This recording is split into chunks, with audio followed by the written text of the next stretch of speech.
Hello, you're watching World Talks on TVP World. My name is Sasha Farba. Across Poland, Easter unfolds in familiar scenes. Families sharing eggs, baskets lined with lace, children getting drenched on Monday morning. But behind these rituals is a quieter story of ancient beliefs about renewal and survival woven into Christian celebration. Joining us is Amudena Rutkowska, curator at the National Museum of Ethnography, to chat more about it. Thanks for joining us. Okay, thanks for having me. So looking at some of the most, the first question, the most visible, typical Polish traditions for Easter, for you, and which ones have these roots beyond Christianity? Well, I think we can even start with the Holy Week. That is almost the beginning of Easter, not exactly Easter yet, but still connected with this tradition. So, for example, there is not many people know that we have an Easter caroling tradition. So there are people walking from house to house with Easter greetings. This is very ancient, in fact. Many masqueraders in this period of time, but also there were different periods of time within a year when people went out wearing masks and somehow doing the magic of fertility, of nature growing, and so on and so on. So a lot of things they did was related to the rebirthing of the nature, especially at a time like this when we say goodbye to the winter and welcoming spring. This had to have some magical, let's say, pressure behind it, because it was believed that the nature itself wouldn't do it. You know, we have to do something. So they went from house to house with these, let's say, Easter greetings, but in fact they were not really related to Easter a long time ago. And within that period of time, they were receiving as a, let's say, welcome gift, eggs, for example. Yeah? So this was like an exchange of gifts. They were saying, let's say, prayers or magical prayers, and in exchange they received something. It was food, it was eggs that they could eat during Easter Monday, for example, or Easter Sunday and Monday. And there was also this exchange of Easter eggs, painted eggs, in between people. Yeah, so this painting, this is actually kind of a Slavic tradition as well. So tell us a bit more about where this comes and what it means, what it signifies. Yeah, of course.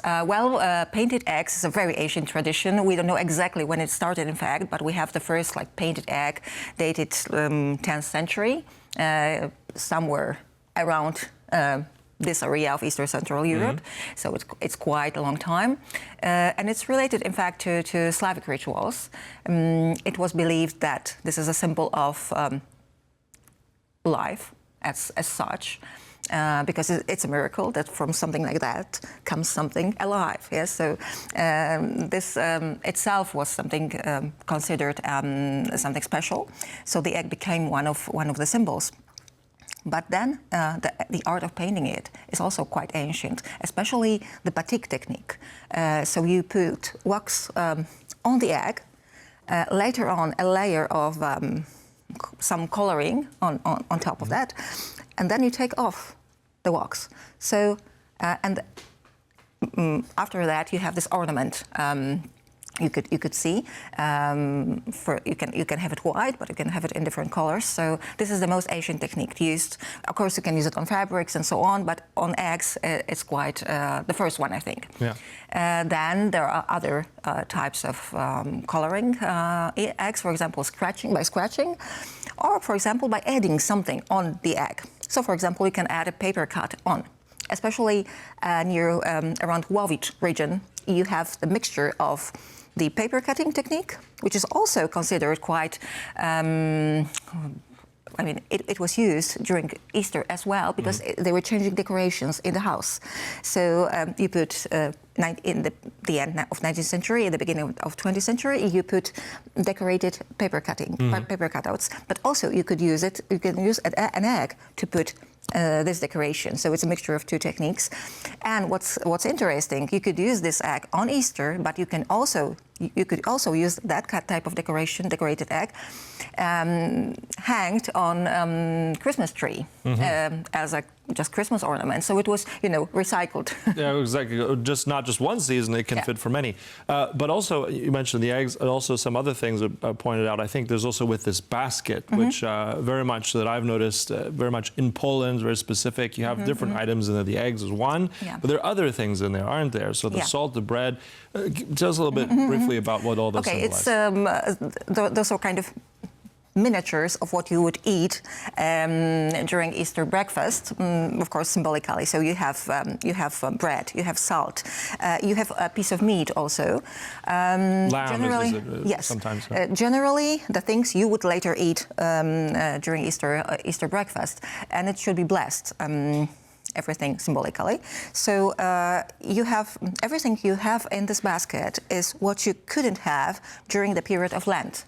Okay, the period of Lent, which by the church is like 40 days. So it was quite a long time for people to not eat things related, for example, connected with anything that had to do with animals shouldn't be eaten at that period of time. So even milk, butter, everything. So you put everything here that couldn't be eaten before. I mean, that's the very Catholic tradition, but I'm just wondering about that symbol and beyond that. Is there also a more ancient pagan Slavic connection? But everything I'm telling now, it's not related. I mean, it is Catholic tradition, but in fact, the Lent period here is something. It lasted for a longer time because during that time in nature, you have the moment that you don't have food. So people were suffering hunger sometimes. Later on, this cover of Catholicism went on those beliefs, but they had beliefs related to the land. Of course, it wasn't maybe named land by that time, but there were not many people eating enough at that period. So this went exactly at the right moment, this land period, this covering, and saying, okay, we have Christian land here. Later on, we have Easter. It is all related to the cycle of nature, in fact. But these pieces of food have also symbolic connection with, let's say, more pre-Christian times.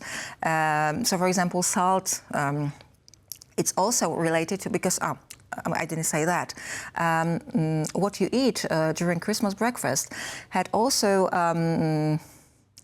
Jewish origin, because if you look at Pesach holiday, you could also see some elements that you can see later on in Christianity. So, for example, the lamb, yes, that was eaten during Pesach.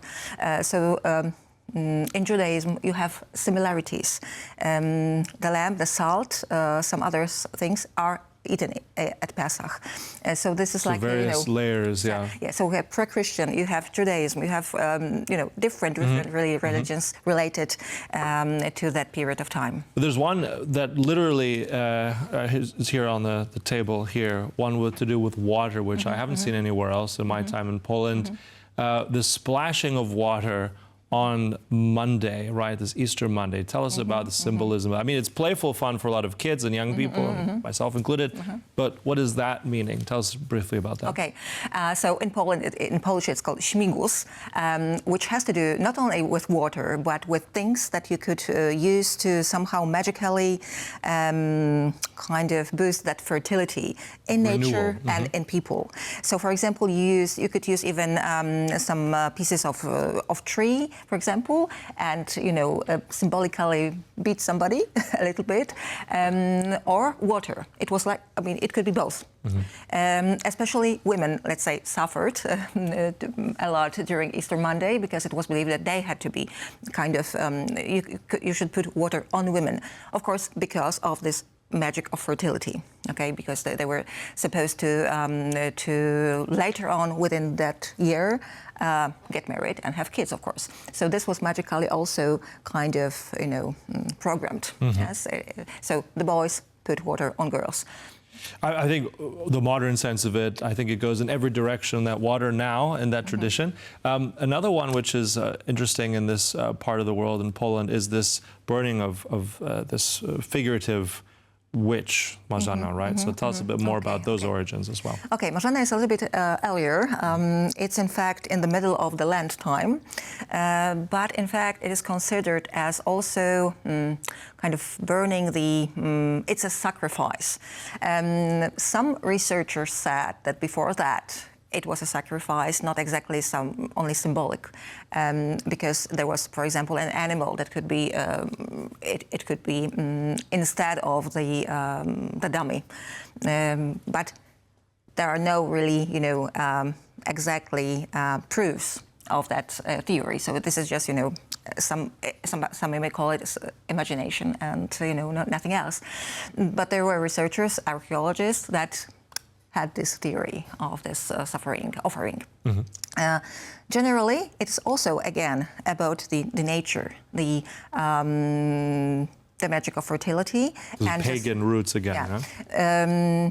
Generally, the sacrifice you do, the offering you're doing through burning the Marzanna, is that you put all the guilt of the people in the community in that dummy. It is believed that this is, this is the person or the character that has to be killed because of something, some guilt, the guilt of the whole community.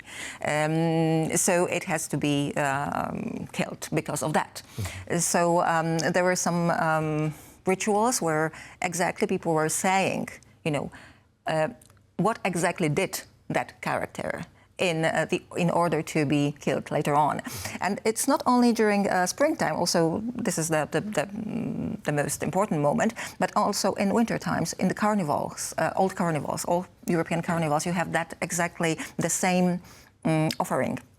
There, it could be, for example, a character of a bear, of some kind of animal, who has to be killed in order to save the community. And it's quite, it's quite ancient belief to do that. So yes, we have it, relics of that in the Marzanna burning. And also, one of the main things, also what happens, we see a lot, I mean, this has connection, obviously, to the Holy Land with the palms, right? This Palm Sunday, etc. Yeah. But oftentimes, I think it's a different type of composition here in Poland, right? It's made of willows and herbs, so tell us why that is. Yeah, of course. Well, it was pragmatic, because we didn't have palm trees, so we didn't use them. But in Poland, I think we liked those a lot of Baroque style things. So we made this palm a little bit differently, in a different way that it could be maybe in some other countries.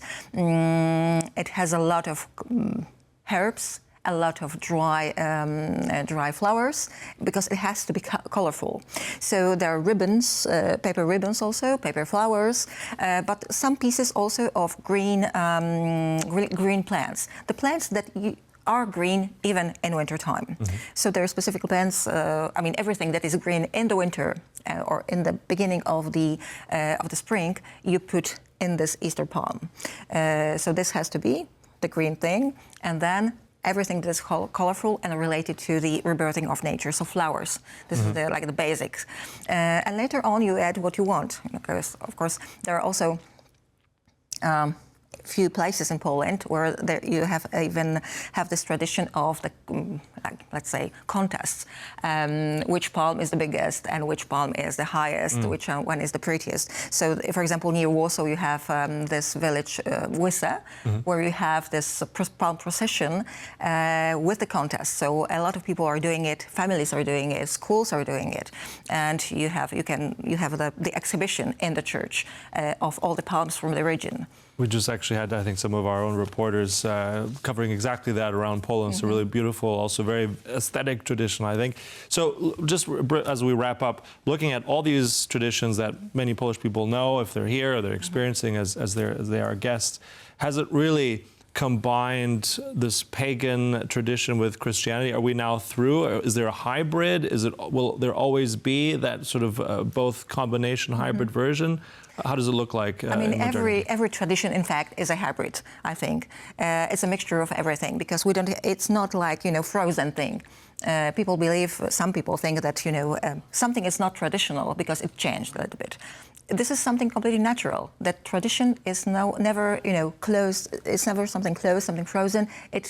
is there's always an evolution of customs. So once upon a time it was like that, and then later on it changed. For example, just first example that I can think of course, from another holiday is a Christmas tree that we didn't have before.